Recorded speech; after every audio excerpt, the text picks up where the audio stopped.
Shalom sahabatku, sebelum kita merenungkan kebenaran firman Tuhan di pagi hari ini, mari kita sama-sama berdoa. Bapa Surgawi, terima kasih untuk hari baik yang selalu Engkau berikan. Bapa, persiapkan hati kami, agar kami mau diajar melalui kebenaran firman-Mu. Jamah setiap kami ya Bapa. Terima kasih Bapa yang baik. Haleluya. Amin. Pagi hari ini, kita akan merenungkan kebenaran firman-Nya dengan tema Time for Decision. Mari kita buka Alkitab di dalam kitab Yunus 4 ayat yang ke-9 sampai yang ke-11. Tetapi berfirmanlah Allah kepada Yunus, "Layakkah engkau marah karena pohon jarak itu?" Jawabnya, "Selayaknya lah aku marah sampai mati." Lalu Allah berfirman, "Engkau sayang kepada pohon jarak itu, yang untuknya sedikit pun engkau tidak berjerih payah, dan yang tidak engkau tumbuhkan, yang tumbuh dalam satu malam, dan binasa dalam satu malam pula. Bagaimana tidak aku sayang kepada Niniwe, kota yang besar itu, yang berpenduduk lebih dari 120.000 orang, yang semuanya tak tahu membedakan tangan kanan dari tangan kiri, dengan ternaknya yang banyak." Ketika untuk pertama kalinya Tuhan memberikan perintah kepada Yunus, Tuhan berkata, Yunus 1 ayat yang pertama sampai yang kedua, "Datanglah firman Tuhan kepada Yunus bin Amittai demikian, bangunlah, pergilah ke Niniwe, kota yang besar itu, berserulah terhadap mereka, karena kejahatannya telah sampai kepadaku." Namun demikian, Yunus justru bersiap untuk melarikan diri ke Tarsis, jauh dari hadapan Tuhan. Ia pergi ke Yafo dan mendapat di sana sebuah kapal yang akan berangkat ke Tarsis.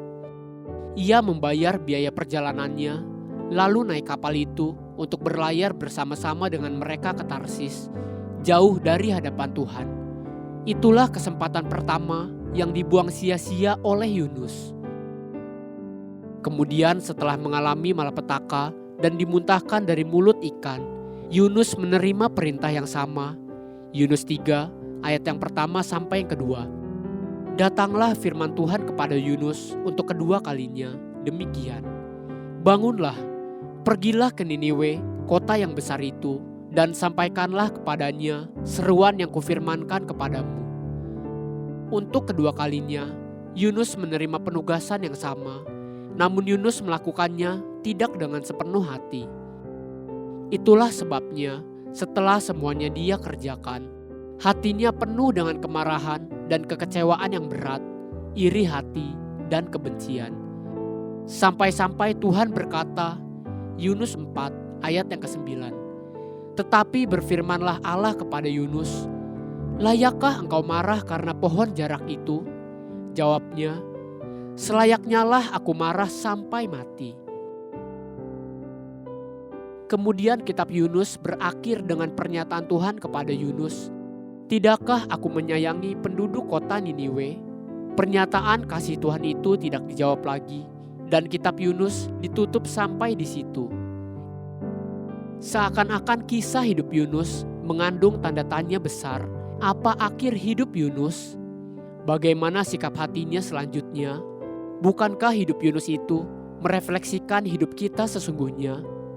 Bukankah kita pun sering kecewa dan iri hati terhadap kebaikan Tuhan bagi orang lain, apalagi bagi orang yang kita anggap tidak pantas menerima kebaikan Tuhan? Bukankah kita juga sering mengerjakan pekerjaan Tuhan atau kebenaran tidak dengan sepenuh hati? Pagi ini, sama seperti apa yang Yunus alami, inilah waktu-waktu untuk kita mengambil keputusan akan seperti apakah jalan hidup kita selanjutnya. Gunakanlah free will atau kehendak bebas yang ada pada kita untuk memutuskan yang benar dengan sepenuh hati. Haleluya. Sahabatku, mari kita sama-sama berdoa. Terima kasih Bapa Surgawi. Ajari aku untuk terus belajar melakukan segala kehendak-Mu dengan sikap hati yang benar dan mengambil keputusan yang berkenan di hadapan-Mu. Amin. Jesus loves you and so do I.